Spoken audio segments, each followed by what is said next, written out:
Verse 1. 1. Sige tayo. Upo lang ako. Sige. Children, obey your parents in the Lord, for this is right. Yun lang. Wala mo pa akong sulatan Ephesians chapter 1. verse 6. Ikaw. Ano yun? Children. Children, Obey your obey your parents in the Lord, for this is right. obey your parents. Children, Obey. little dog. Ito.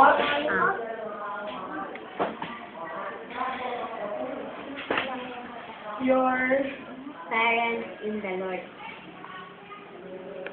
parents. Mamaya kakanta tayo para hindi tayo boring. May S yung parents. Hi, be! My May S ko yung parents. Parents.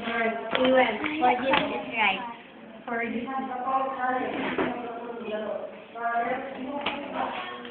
Teka lang